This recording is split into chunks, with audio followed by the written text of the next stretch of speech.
Coming up on Time for Hope. I believe independence for young people today has become a socially acceptable term for selfishness.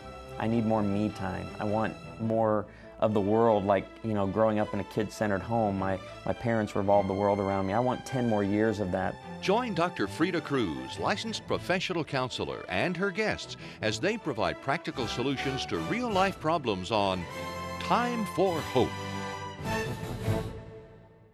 We appreciate you joining us on Time for Hope, a faith-based mental health program. I'm Dr. Freda Cruz, your host, and today I am joined by author and pastor Ted Cunningham, who holds degrees from Liberty University and Dallas Theological Seminary.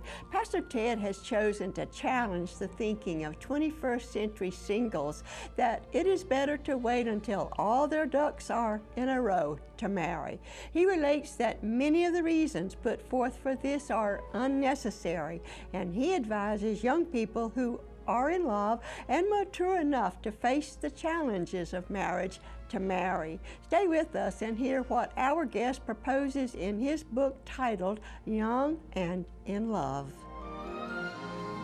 And Pastor Ted, it's great having you on Time for Hope. Well, thank you for having me. Great to be here. And I enjoyed chatting about some of our mutual friends, such as Dr. Smalley and his sons and some other people. And that Gary's doing great, and he wanted me to say hello. And I appreciate that so much. He's a great guy and has really impacted the 20th century and the early 21st century. And he's still going strong. He tells people all the time he's 70, but he feels 40. So he's going to keep going until the Lord takes him home. Well, the Lord had more work for him to do, because I can remember when he was quite ill, and and it sounds like he is doing great. He's doing great. Well, let's get down to what you're doing. Here you are, a young man, and you're also offering some challenges especially for now. I think this one we're talking about, young and in love, and you're challenging the unnecessary delay of marriage. I really think I haven't seen anybody else come forth with this yet. Yeah, there's a couple of us out there. We're hoping to gain some traction. Dr. Albert Mohler is one who's a large advocate for young marriage, but we're working on it. We're wanting pastors to get to a place where they esteem marriage as highly valuable, and we begin painting a special future for our kids of what marriage can be. Very familiar with Dr. Al Mohler's ministry at Southern Seminary, but I like the idea of that it's unnecessary to put it off. Actually, in a way, when they're doing that, because I married at 18, and I was a grandmother at 39, by the way. I was just a little bit older than Loretta Lee, and I think she might. I don't know if she holds the record or not, but I had many people tell me, I've never seen a grandmother as young as you, but I wouldn't take for that. I have 7 grandkids, and it's been wonderful. As it were, I grew up with my children. I actually grew up with my children, and even am continuing to be in great relationship with some of my grandkids that are close, and it's a wonderful, wonderful experience. Yeah, that's actually one of the arguments I make in the book, that if we continue to delay marriage and delay children after that, we're going to wipe out a generation of grandparents. You did bring that out so clearly, and I had the wonderful experience of my mom was 16 when she got married, her mother was 16 when she got married, my dad was 16 and 20, and I had wonderful experience with grandparents and extended family, and I wouldn't take for it. Absolutely, and with 15 million homes in the United States, having grandparents raising grandchildren, I mean, if we begin to wipe the grandparents out, we're gonna wipe a large blessing in our culture away. If the trend continues where we keep delaying marriage and pushing it out further. Probably next is into the 30s before a lot of people will consider marriage. And yet another phenomenon is taking place, and that is more grandparents are rearing grandchildren than ever before because of the rate of divorces and other reasons that parents are not raising their children, and the grandparents are rearing many children today. So, and that probably goes along with some of what you have brought out. There are reasons, and that, for the putting off of marriage, and it being unnecessary. But anyway, let's just get right into. You've already brought out that in the 50s, people were marrying at around age 20, and that has moved up to about 26. Actually, in China, at one time, they were not allowing them to marry before they were 26 years old. I saw those stats a few years ago. Yeah, and right now for young men it's 28 average first marriage and 26 for young ladies. And there's really two reasons that we've researched this and have found, and the first reason is prolonged adolescence. The milestones in your generation for adulthood, as well as your parents' generation and my parents' generation, have always been the same. There's 5 of them. It's leave home, finish schooling, get a job, get married, start a family. And in every generation, they've been the same. In prior generations, we've completed those 5 milestones in a very short period of time, if not simultaneously. Now, those 5 milestones are placed on this track called prolonged adolescence that's could be 10, 15, and in some cases 20 years. And parents and churches and pastors are actually encouraging this, and I define prolonged adolescence as too much privilege and not enough responsibility. We've been giving our kids so much privilege, they're not prepared for the responsibility of marriage. They're not prepared for the responsibility of work. And so when they leave our home at 18, 19, or 20, they're told by their parents, go spend 10 years finding yourself. Go spend another 10 years learning to be independent, because they're teaching their young people, you have to learn how to be independent before you ever can learn how to be married. I don't know where they got that, but I believe independence for young people today has become a socially acceptable term for selfishness. I need more me time. I want more of the world, like, growing up in a kid-centered home. My parents revolved the world around me. I want 10 more years of that before I get into the bondage of marriage, is how a lot of young people are looking at it today. And I think the second thing that comes to my mind, thinking about them getting married young, first of all, there was not all the birth control available, that they could engage in sex and put off marriage, and they didn't believe in it anyway. Most people didn't, a couple of generations ago. So, and the order was marry, have children, and accept the responsibility of that right off the bat, so to speak. And the most controversial thing so far in the book, and I wasn't expecting it, is what Dr. Falwell at Liberty University did every single Wednesday when he came into chapel. My wife and I went to Liberty in the mid-90s, and Dr. Falwell was pro-love, pro-dating, pro-marriage. And he created a very competitive dating scene at Liberty University. He would come in on Wednesdays and say, guys, you need to be dating. You need to be asking young ladies out on this campus. Don't leave Liberty without a wife.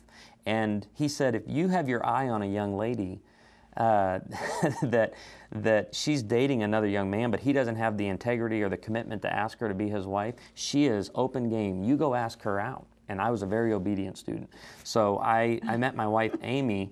But today, young people hear that. I've been criticized quite a bit over those words from Dr. Falwell, because they hear that in a very different way than Dr. Falwell shared that. When Dr. Falwell encouraged us to date, he came at it from a very large assumption that there was no sexual activity at all. Okay, young people today see sex and dating as synonymous. Yes, it is. It is just, I know, because I keep up with what's going on with the young people. And what's amazing to me, Ted, is that parents are allowing it, going along with it.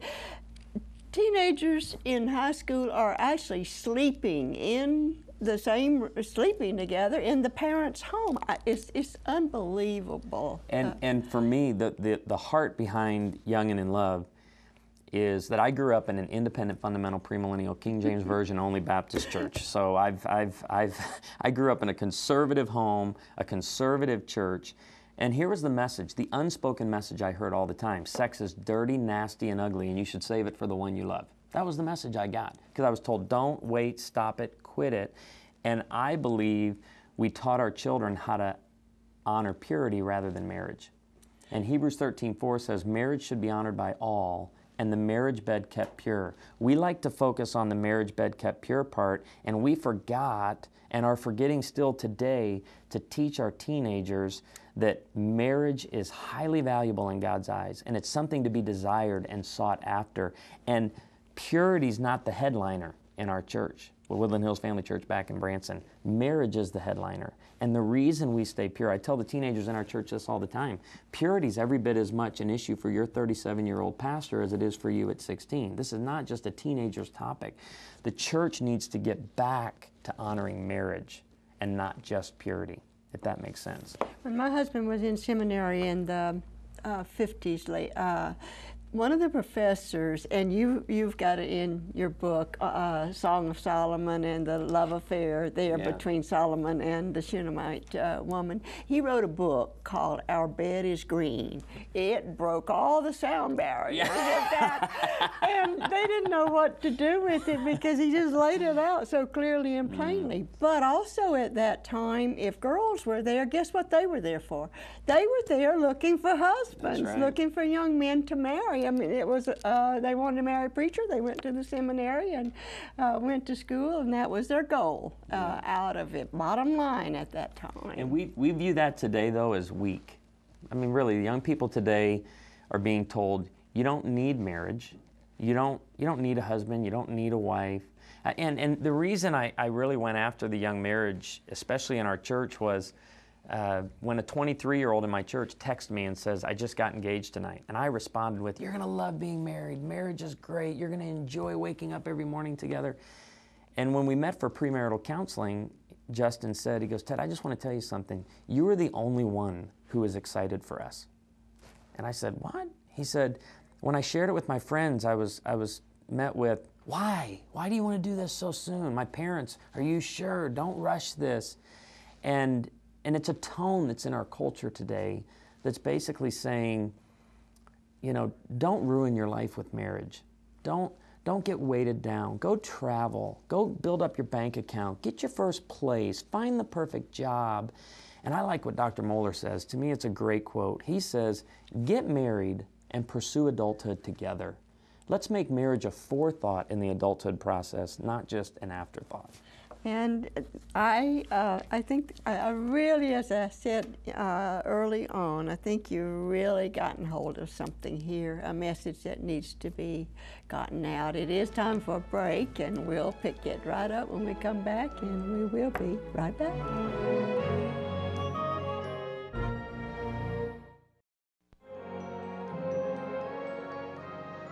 Definitely a change. If you look at my mother was married at 21, my grandmother at 22, another grandmother at 22, and so far back it goes that same way. Starting, I think, in about 1965, there's what one sociologist, Barbara Defoe Whitehead, calls the Girl Project began, which was really an emphasis culturally to create women who were freestanding and not dependent upon men economically or socially because of the rising divorce rate. And so many women were left in the lurch.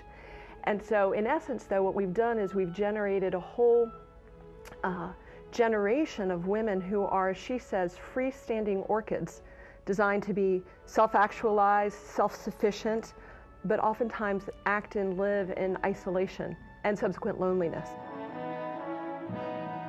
Actually interesting, I read an article recently that said that Gen Y, which would be men and women who are aged 25 and below, are starting to consider the question of marrying earlier. That's because they've seen that the freedom, the completely unbounded freedom of the folks sort of 25 to 45 has created a lot of angst. I think I have a quote in there that says, freedom comes when we're secure in our harness. And in essence, people who maybe felt chained or enslaved, the people who read Betty Friedan when she first came out and were feeling all tight and I must break free, have gotten really free. But there's nothing that's grounding us. And I think what I'm saying is we need to discover what can ground us in the midst of our freedom, celebrating the freedom we have, but discovering what grounds us relationally with the Lord, in relationship with the opposite sex, and then as well with community. There was a time when most women in America feared being caught unmarried beyond 25 years of age because they would be referred to as old maids. That has changed, and women today who remain single into their 30s are no longer viewed as eccentric spinsters. The reality is that a growing number of single adults, including both men and women, are waiting longer to get married. There are various reasons for this. Some are waiting for the perfect or idealized mate to come along. Many young adults have seen their parents divorce and fear the same thing will happen to them. The sexual freedom popularized by movies and television conditions young people to guiltlessly engage in sex outside of marriage, so many singles do not find it necessary to marry to have their sexual needs met.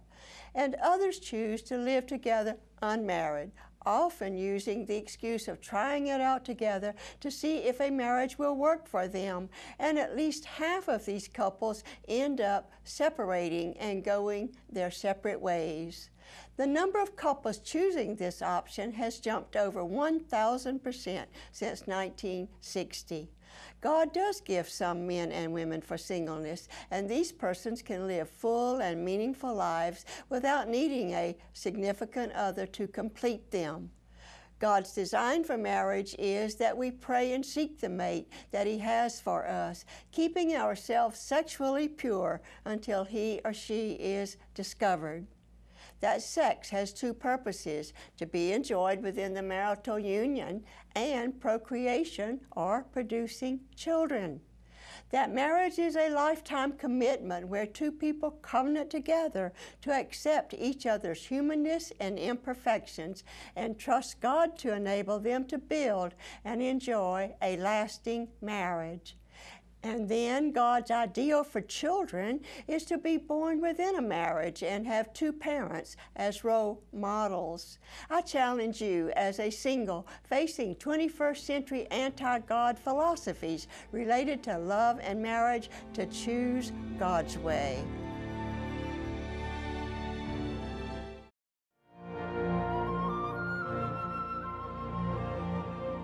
Thanks for staying with us on Time for Hope. Our guest for today is Pastor Ted Cunningham, and we're talking about his book, Young and in Love. Ted, that just has a good ring to it, doesn't it? Just, we want more of it. Most people like to talk about love, whether it's gone bad or whether it's good.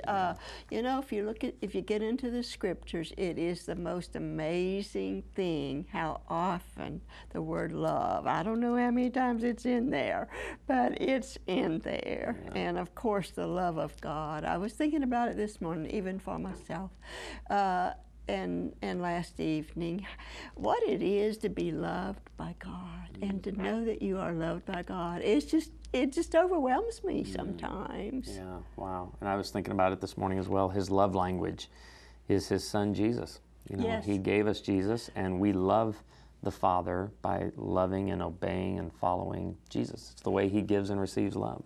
If we think He loves us, how did He love that Son He was willing to give up? And it appears He loves us in the same way that He loves the Son, but He was willing to turn His back on Him, wasn't He, for us? For us, amazing love. Yes. Getting back, we were really on a roll. Let's see if we can get back on that roll.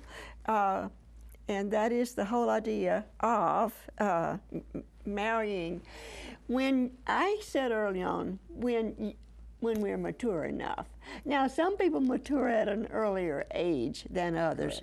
I, like you said in your book, I've been a responsible person most of my life. I went to work at an early age and made my own money and almost grew myself up, as it were. And I didn't do, I was a late bloomer when it came to going back to school. It's interesting, I had been out of school for many years, and then when I took the SAT scores, guess what? I scored high. To get into college, I did well on the SAT, which you had to take at that time to get back in. And so I kept going, but first of all, my children, the first time I attempted it, they didn't like it a bit. I have 3, and they didn't like me being in school, studying and carrying on, so I quit, okay, gave it up. And then when the last one finished high school, I started again. And they were as happy as they could be, and they supported me all the way through. And they were there when I finished the doctorate at Trinity, the first woman, by the way, to receive the D.Min from Trinity. And they were there, you know. In fact, in the master's program, and I just felt like I can't make it. I've taken on too much. My son was there. He was graduating from college at the same time. And he said, Mom, you can do it. Mom, you can do it. So there's nothing, you don't have to get it all done. The Lord has seasons. And I've told young women this as I've taught them across this nation. You can do it all, but you can't do it all at once. So, you know, you kind of pace your life and do. But first of all, if you're young and in love, get married, well, right? The college delay is one of the unnecessary delays that I know parents think I'm a heretic when I believe that you can get married between your junior and senior year of college and still be a successful person in life. I married Amy. We were at Liberty. I graduated and she had 1 year left, and I went home and asked her dad, Mr. Freda, can I marry your daughter? And he said, absolutely. I said, and even more than that, I want to tell you, would you give me the privilege of paying for her last year of college? And after I picked him up off the floor, he said, he goes, absolutely. And that's the responsibility. Young parents today view college as if you don't get that out by 22 or 23, in that 4-year period. And you know why? Because parents realize I'm sending a child out of my home still as a child, not as an adult. And they've been privileged. They view college as like that last ditch opportunity to prepare their children for the world. And so they don't want anything messing that up. And so marriage is a definite no-no during the college years for most parents. Wait until you get out of college. And now it's getting pushed into the master's degree. Okay, go ahead and get that advanced degree and then get married. So marriage keeps getting pushed back on the milestones in adulthood. I have to agree. I have to admit that I've had some of the same thoughts with my grandchildren. So I Don't can let marriage stop you from doing all this other great stuff. Yeah, no, I've had some of the thoughts of get college behind you before you consider it. And I still think there might be some truth in that. For children, not children, but adolescents, but you as we said it call perfect, them. and I make the point several times in the book. It's about maturity, not about age. Yes. And a lot of people read Young and in Love, Challenging the Unnecessary Delay of Marriage, just the title, and they're like, he's wanting all our 16-year-olds to run out and get married. That's not at all what I'm doing. I'm encouraging people to think through the early 20s again and not wait 10 years after you leave home to begin looking. Because I'll give you another example. I have a 29-year-old female staff member who longs to be married. She wants to be married, in the worst kind of way. She was raised by a single, jaded parent who actually discipled her on how to stay away from men. She goes to college. Her college pastor tells her, don't worry about relationships right now. Focus on your relationship with Christ. She goes to a residential ministry after she's a college graduate that has a no dating policy. And I sit back at that now, seeing a 29-year-old young lady who, by the way, is finally getting married next year. But I ask the question, how many hurdles are we going to throw in the way of our young people? Telling them, this has to get done. Don't do this. Wait on this. And instead of painting a beautiful picture, because it's as though you and I, our relationship, because we married, I was 22 when I got married. It's like, as a married person, my relationship with Christ suffers. Is that kind of what we're saying? That I can't focus on a relationship with Christ and be married? And I love telling young people this because a lot of them are hearing from their parents, travel before you get married. And I always have to remind them, I've been married 15 years and I've done quite a bit of traveling. I'm able to actually get in a car still and go places with a family. I mean, we can't let young people see marriage and family as a weight, something that burdens you or ties you down. You bring out in your book, and you bring out so much. I liked also to learn to, for young marriage, to learn to endure the grind together or persevere through the grind together, and it can pull them together rather than pull them apart. That's right. God gave you your mate to be a teammate, not your opponent. Someone to go through the grind You can with. believe it or not, but we've run out of time. So you know what?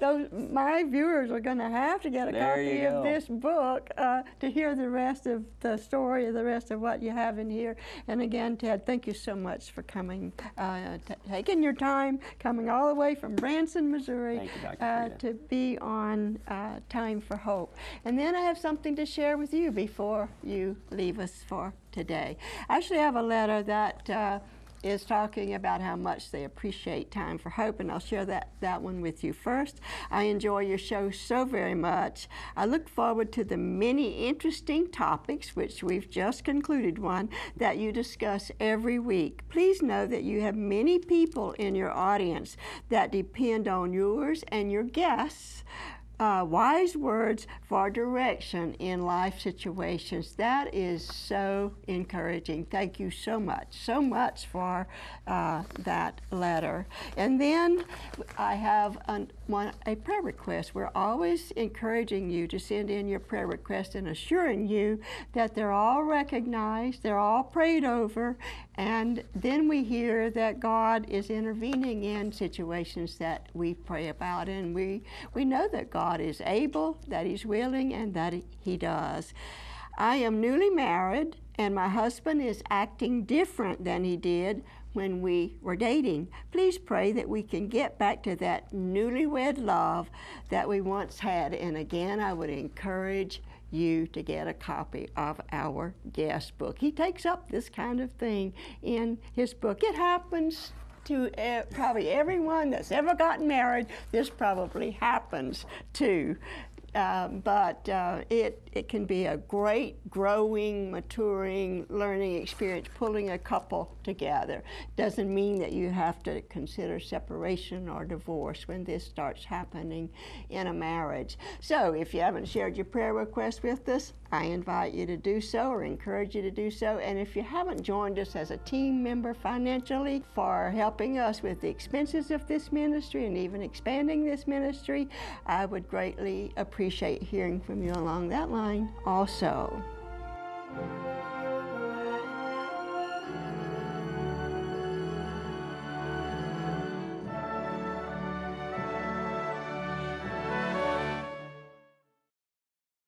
We hope that today's Time for Hope program has been helpful and inspirational to you and your family.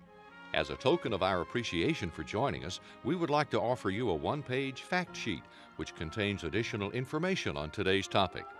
Log on to our website at timeforhope.org to view and print our fact sheet. Or you can call us at 1-800-669-9133 and we will send it to you free of charge. To get a copy of today's book for a suggested donation of $13 US or more, which includes shipping and handling, log on to our website at timeforhope.org. You may also call us at 1-800-669-9133, or you can write us at P.O. Box 2169, Spartanburg, South Carolina, 29304. Join us again next week when Dr. Cruz and her guests will be discussing another insightful topic. Until next time, have a great week. And remember, it is time for hope.